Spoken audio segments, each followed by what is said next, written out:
1757, Damián. He leído, voy a volver a leer este párrafo nada más. Damián fue condenado el 2 de marzo de 1757 a pública retractación ante la puerta principal de la iglesia de París, a donde debía ser llevado y conducido en una carreta, desnudo, en camisa, con un hacha de cera encendida de 2 libras de peso en la mano, después en dicha carreta a la plaza de Greve. Y sobre un cadalso que allí habrá sido levantado, deberán ser atenaceadas las tetillas, brazos, muslos y pantorrillas.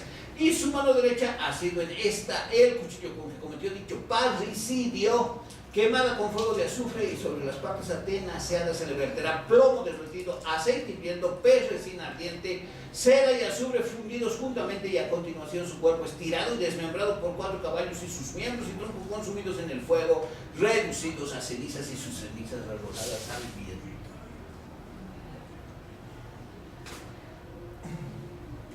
A ver, ¿qué saber subyace en el ejercicio de este poder, que es el suplicio?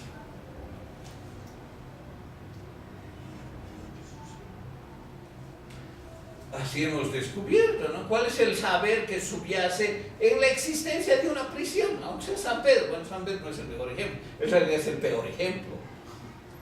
Pero,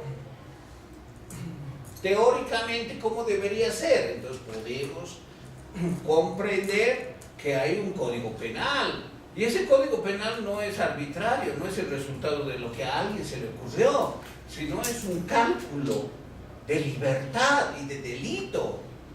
Y claro, eso varía también. Hace unos años hubo un asesino que mató a un grupo de jóvenes, donde era en Noruega, ¿no? ¿Se acuerdan? A más de 70, casi 80 jóvenes en una isla, armado con un rifle militar, mató a todos los que pudo. Y después se entregó.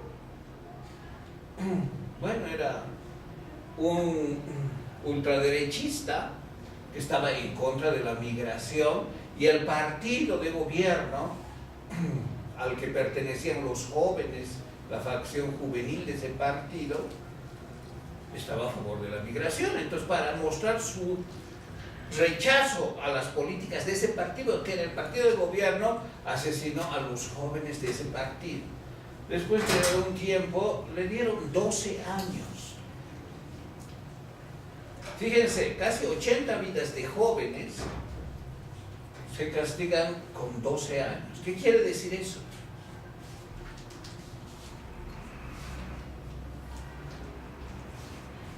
Que para ese sistema social la libertad es muy valiosa, casi más que la vida.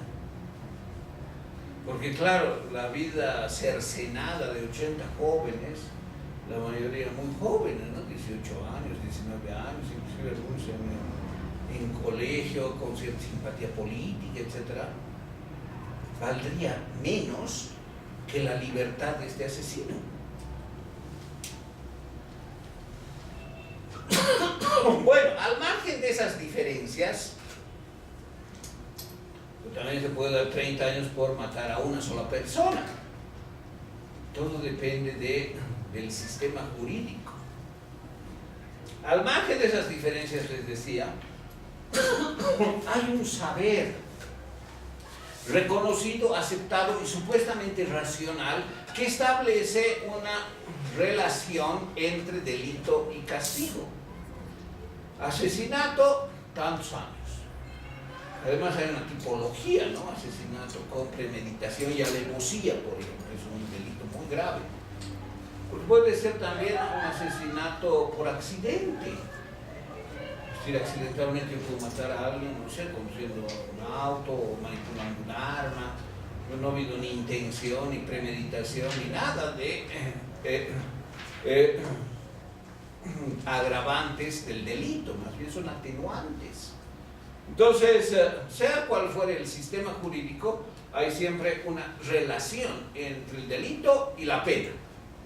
En algunos países uno puede matar a 80 y le dan 12 años como una gran cosa, ¿no?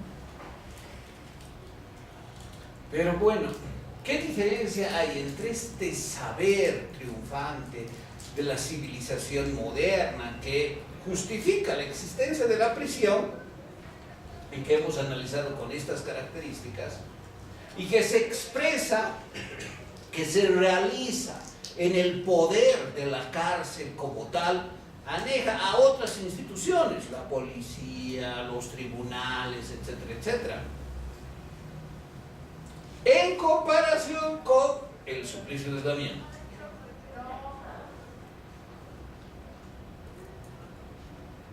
¿Qué ven? Sí, Carmiña, más fuerte por favor, siempre te sientes muy atrás y no te oigo bien. Veo dos concepciones de mundo. En el caso de la parte de la cárcel en una etapa moderna, me da la impresión de que el concepto de libertad es uno de los conceptos que va a primar sobre los otros conceptos o saberes, ¿no?, que derivan de este. Y en el suplicio tendría que ser el castigo físico, exigido públicamente y vivificador, para que esto permita que no exista otra vez ese mismo fenómeno o delito, ¿no? Además, tal parece que en el suplicio el concepto de el cálculo del dolor es uno de los elementos que va a primar. Quizá en términos educativos, por ejemplo, en un sistema tradicional, cuando se castiga a un niño, se lo golpeaba para ejemplificar o para mostrar que los demás podrían sentir el mismo dolor si ellos, digamos, hacían lo mismo o hacían algo similar, ¿no? Entonces, eso en algún grado capturaba la atención de los que estaban presentes y por lo tanto los que estaban presentes intentaban no hacer lo mismo que el otro para no recibir un castigo semejante. Entonces, tal parece que ese castigo público, primero, tiene un sentido ejemplificador y segundo, permite dentro del suplicio la lógica de frenar ciertos tipos de delito como el parricidio, que sería el delito máximo en un sistema como el que mencioné. Muy bien, muchas gracias. ¿Alguien más?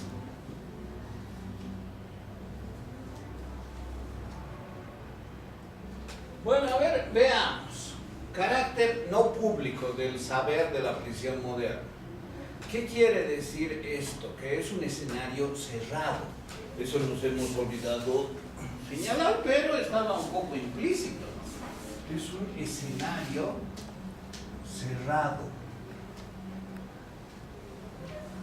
En cambio aquí, obviamente, el escenario es abierto y el castigo es público, o mejor, el suplicio es público, ¿no? Entonces, este ejercicio de poder sobre el cuerpo, de manera directa, incisiva y brutal, además es pública.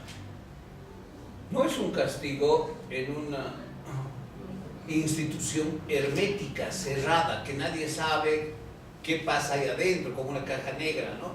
Entran, después de años salen, pero qué pasa nadie sabe. Esa es una concepción moderna y es una concepción moderna, además panóptica, es decir, todo es visible para los de adentro, pero para los de afuera nada es visible. El panóptico es una institución cerrada en que todo es visible para los que vigilan y castigan. ¿De quiénes? De los vigilados y de los castigados. Ahora, lo que has dicho, Carmen, es muy interesante, esto sobre el dolor, porque hace referencia a un aspecto fundamental del poder. Nuestra sociedad, digo nuestra, refiriéndome a Bolivia, pero también a nuestro tiempo, ¿no? Ha excluido el dolor, el castigo físico, por ejemplo en la educación o en la prisión. En teoría, por los derechos humanos desde 1948, ni al peor asesino en serie es posible aplicarle tortura. Es legal aplicarle tortura. Los regímenes jurídicos establecen que ninguna confesión bajo tortura es válida, porque además existe el derecho humano a la integridad e inviolabilidad del cuerpo. Ahora, ¿eso fue siempre así? Obviamente que no. Basta ir a la Edad Media en que la Iglesia torturaba para encontrar las más increíbles confesiones. ¿Qué valor puede tener la confesión de una mujer acusada de brujería después de haber sido torturada durante días? En el potro, por ejemplo. Cualquier cosa se puede decir para liberarse de esa violencia extrema contra el cuerpo, ¿no es cierto? Y claro, pues las brujas decían, sí, participo en aquelarres, llega el diablo en forma de macho cabrío y tiene relaciones sexuales conmigo. Yo he parido un hijo del diablo, cosas así, después de la tortura. Entonces la modernidad efectivamente rechaza como válida cualquier confesión bajo tortura. Es más, reivindica el derecho humano de no ser el cuerpo objeto de violencia. ¿Es así en nuestro país?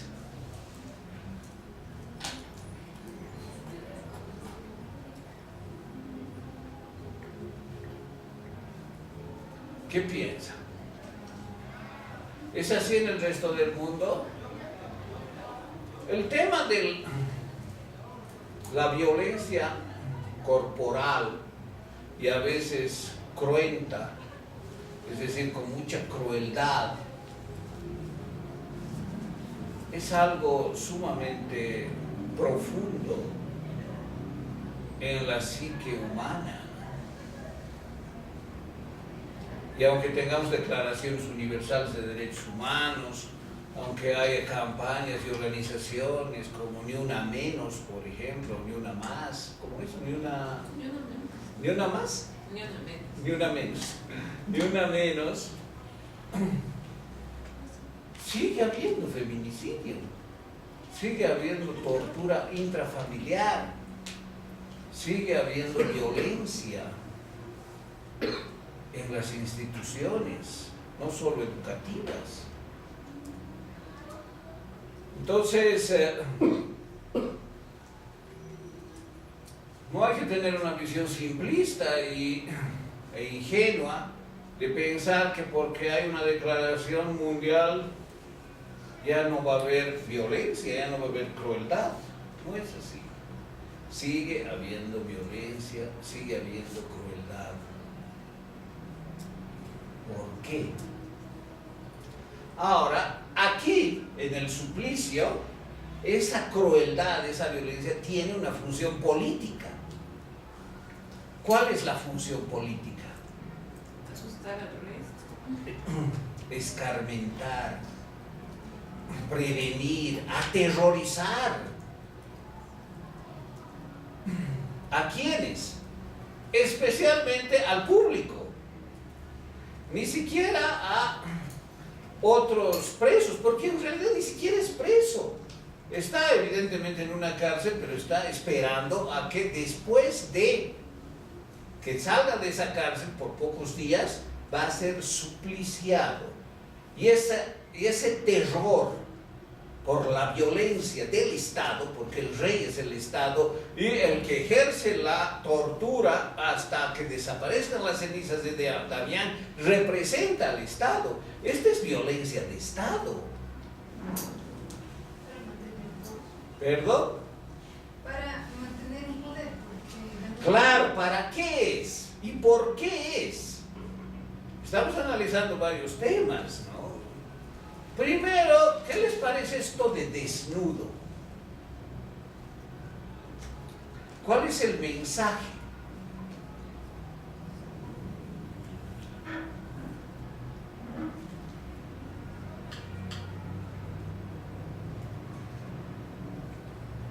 No hay ningún mensaje en que vaya en una carreta desnudo, agarrando simbólicamente el objeto con el que mató a su padre. Y esa mano con la que mató, que seguramente han obtenido por tortura la confesión, ¿no? ¿Y cómo lo mataste? Con esta mano, agarré, etcétera, etcétera. A esa mano se le eche todo lo que se le puede echar, ¿no? Fíjense, no solo a la mano, también a las tetillas, a los bolsos, etcétera, etcétera. Azufre, plomo derretido, aceite hirviendo, cera y azufre fundidos. ¿Se imagina la temperatura de esas sustancias?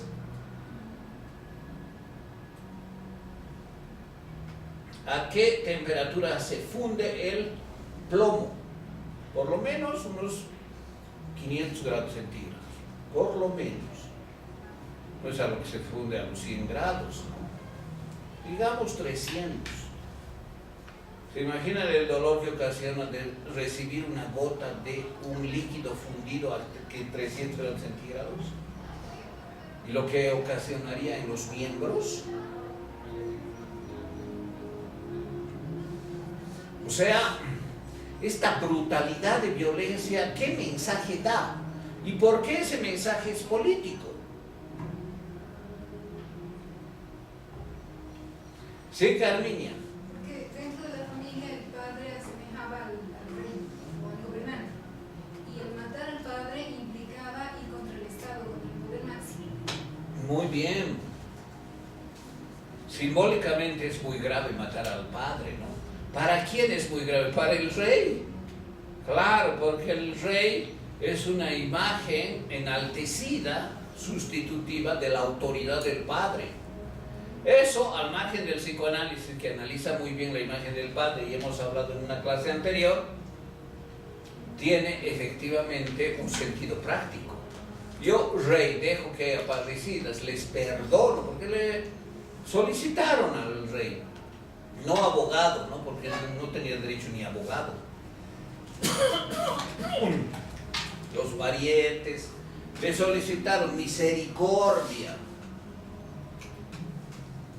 Pero obviamente ni respondió que no. Simplemente ignoró el pedido. Porque había que aterrorizar a la población, a los de afuera, es decir, a los que no están inmiscuidos con el suplicio mismo, pero que son el público, sobre su conducta, advirtiéndoles lo que les puede pasar si matasen a su padre. Y claro, por analogía, lo que podría pasar si solo pensaran en matar al rey. Entonces, el saber triunfante es un saber absolutista. ¿Qué significa eso? Que el poder lo tiene absolutamente el rey, discrecionalmente, poder militar y poder jurídico, es decir, las leyes y las armas. Y claro, parte de las armas son los verdugos, las cárceles, el suplicio. El suplicio es una institución de ejercicio del poder. Y es un poder basado en el absolutismo.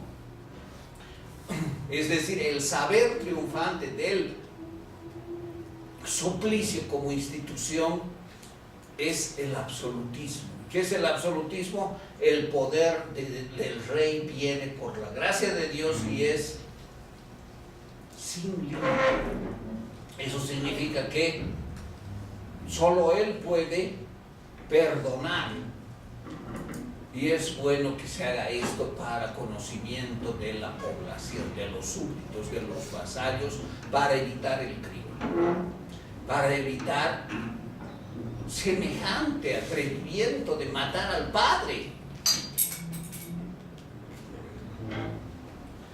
Que esté desnudo, que se le eche hasta plomo derretido en varias partes del cuerpo, es una humillación, ¿no? Es penetrar el cuerpo literalmente. El poder penetra el cuerpo de una manera literal. Y después desmembrarlo, ¿qué sentido tiene? La desnudez equivale a mostrar al delincuente tal cual es. Deleznable. Es decir, algo despreciable. ¿Qué hacía el público cuando paseaba en la carreta desnudo con los símbolos del parricidio? ¿Qué hacían los demás? Lo insultaban, le decían que iba a recibir su merecido, le tiraban objetos de desprecio, por ejemplo, objetos podridos, huevos podridos, le escupían.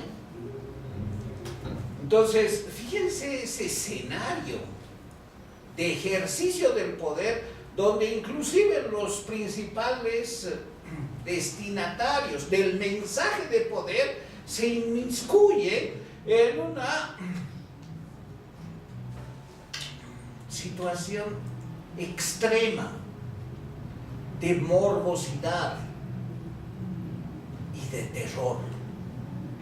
Porque claro, aunque lo escupan, le insulten, también se aterrorizan, porque lo que les podría pasar a ellos mismos es algo similar si hicieran semejante delito de matar al padre. Obviamente aquí no hay ningún tribunal que considere la presunción de inocencia de Damián. Damián ha sido condenado por confesión bajo tortura. Damián ha sido al final desmembrado. Fíjense esa combinación de desnudez con desmembramiento. ¿Qué significa?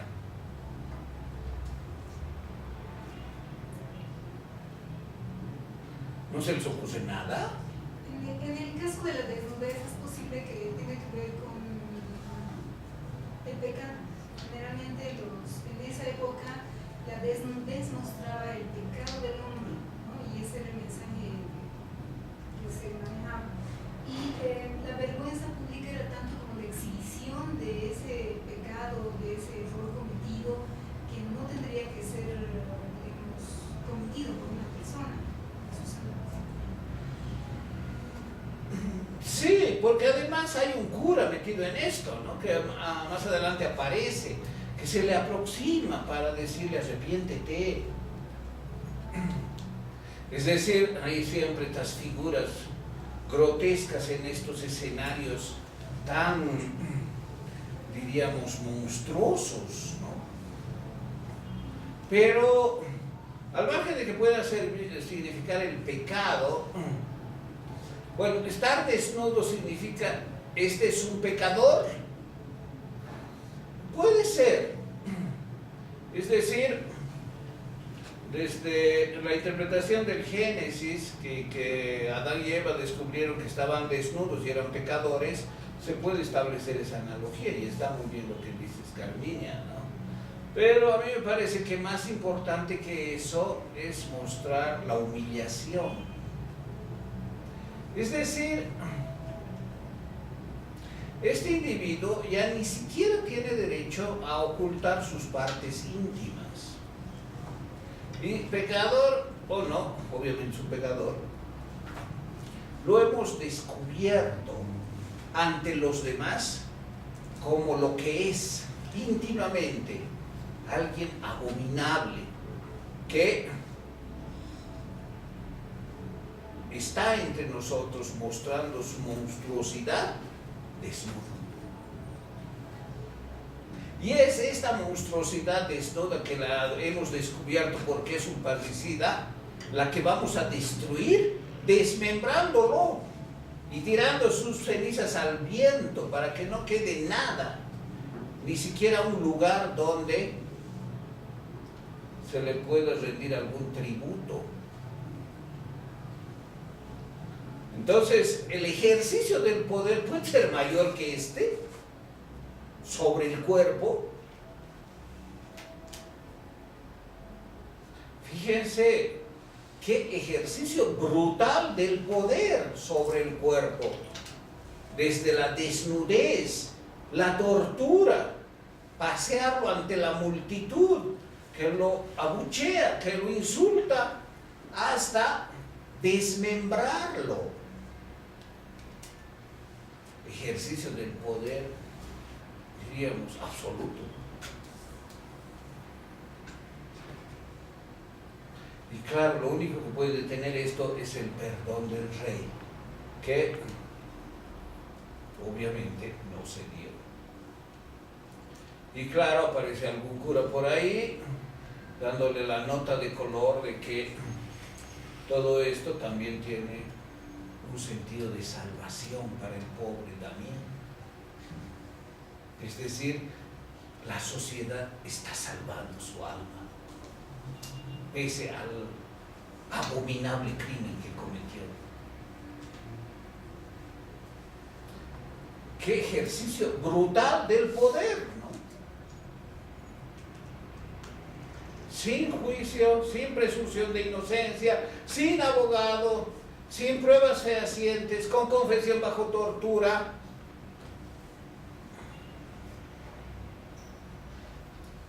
¿Qué saber justifica esto? ¿Qué saber puede justificar ese ejercicio brutal del poder? ¿Qué tipo de saber? Solo un saber absolutista, de que el que nos gobierna es por la gracia de Dios, un enviado de Dios, y Él puede hacer con nosotros lo que crea conveniente. Y aterrorícense, porque esto les puede pasar si quieren ejercer algún tipo de violencia contra su padre, porque su padre es la metáfora del rey, es el símbolo sustitutivo del rey.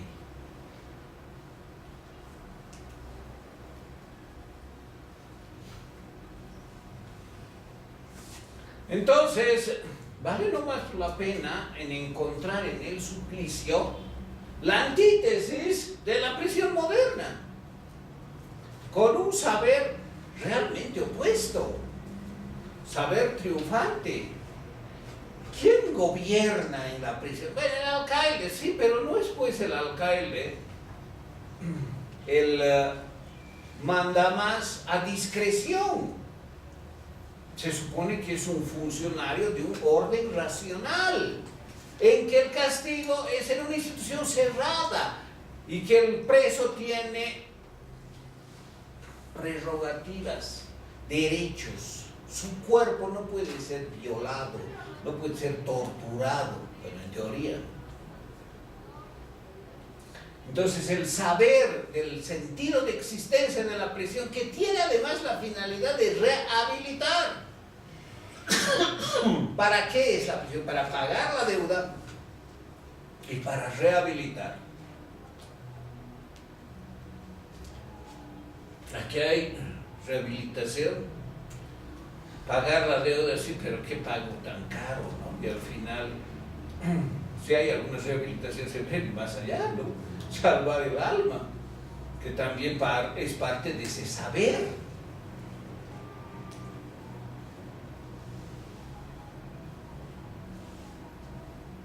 Entonces, fíjense cómo un saber triunfante, la ideología absolutista, un poder ejercido de la manera más brutal, como puede ser el suplicio, se concentra en un hecho denso, el suplicio de Damián, que aquí en un párrafo dice tanto.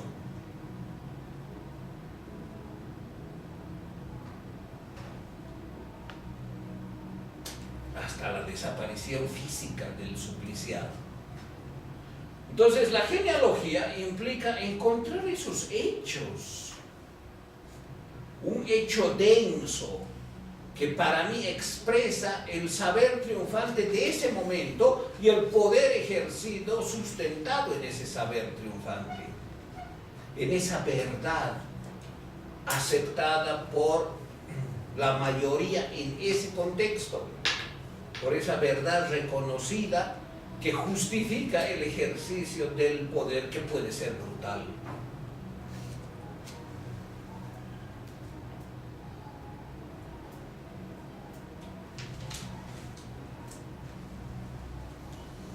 Bien, ¿qué opinan?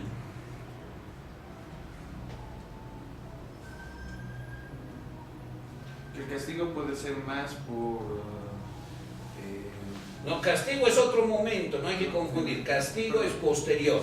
Aquí hay que hablar del suplicio. O sea, que el suplicio era más una concepción del poder que corregir al que había cometido el acto.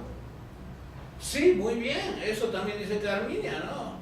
Lo que interesa con el ejercicio del poder en el suplicio es aterrorizar al público para que no atente contra el orden político prevaleciente.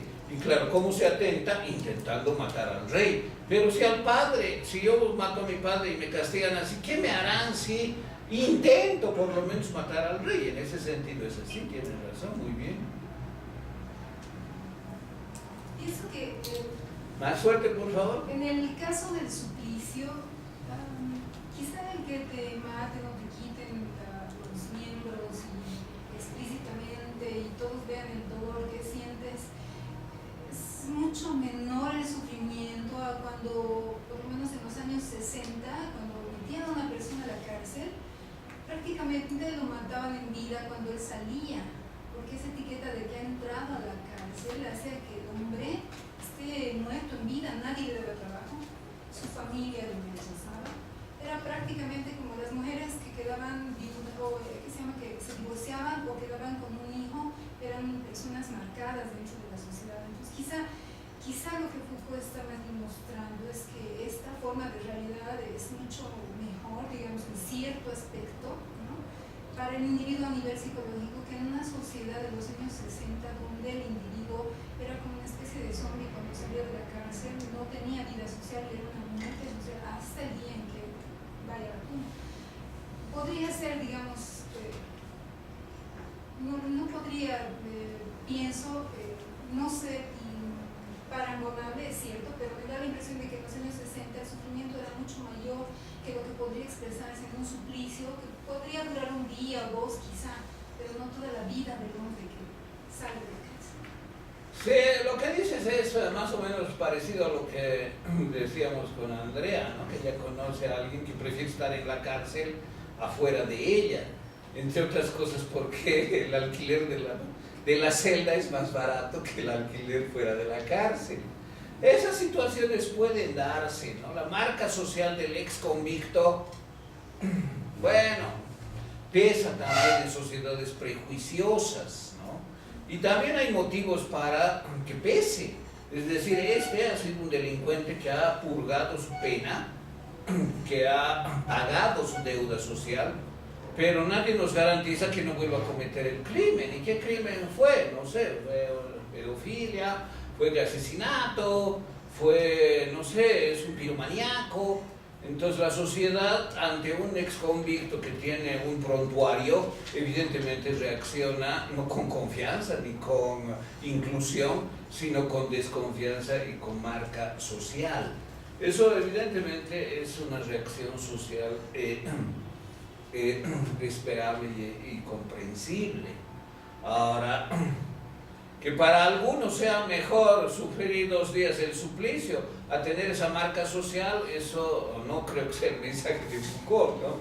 Evidentemente, para mí es que en el nacimiento de la prisión ha habido una superación del suplicio, porque se ha superado el suplicio, ese saber terrible que justifica estos excesos ha sido superado. ¿Cómo?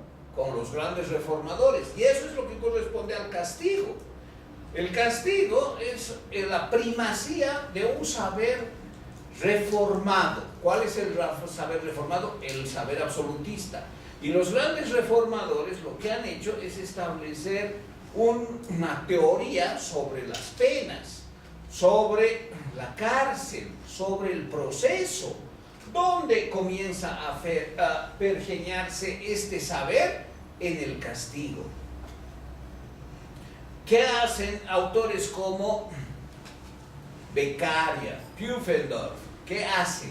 Establecen primero, por ejemplo, la presunción de inocencia, el derecho a la defensa. Esos son temas sustantivos. Es decir, una sociedad que no presume que el imputado es inocente es pues una sociedad primitiva, donde no ha de ser extraño que se den actos extremos como el suplicio. En cambio, una sociedad racional que dice, el que lo está acusando tal vez lo acusa por otras razones. Entonces, todos debemos tener certeza que el acusado, el imputado, es culpable. Y para saber que es culpable, se debe demostrar de manera convincente su culpabilidad, presumiéndose que mientras no se haga eso, es inocente. Ese es un aspecto conceptual fundamental del derecho humano a la presunción de inocencia del imputado.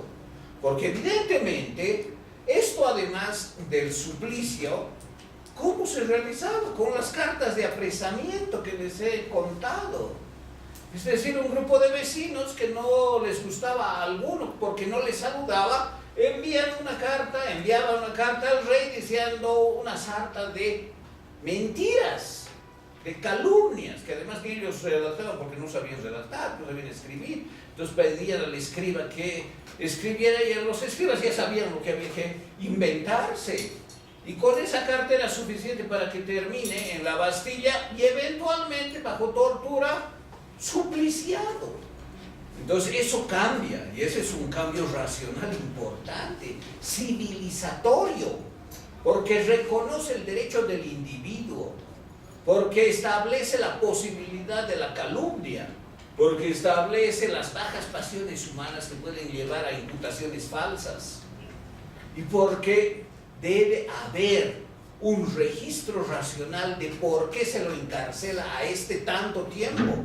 Porque se ha comprobado que es culpable, ha tenido derecho a defensa, ha tenido abogado, y el tribunal o el jurado ha votado y ha establecido que es culpable. Entonces eso es sustantivamente diferente al ejercicio del suplicio, porque el rey no perdona. Es decir, es un sistema racional basado en justificaciones que pueden demostrar la culpabilidad, lo que justifica que fulano de tal esté preso tanto tiempo. Y claro, la rehabilitación. Frente a eso también el propio sistema ha corregido, ¿no? Y bueno, ya, usted sale de la prisión, le vamos a dar X oportunidades, váyase a tal ciudad donde no le conocen, e inclusive le vamos a dar hasta trabajo. Entonces no hay que pensar que es un mundo en que estas posibles fallas den lugar a un retorno a una situación primitiva como es la del suplicio, es decir, el imperio de la fuerza, el exabrupto de los instintos más bajos del ser humano, el morbo colectivo. Eso es lo que se estimula con el suplicio en la ejecución pública. En cambio, saber que están dentro cumpliendo su pena y su culpabilidad ha sido demostrada, han tenido defensa, es algo sustantivamente diferente desde el punto de vista de la organización social y del ejercicio del poder.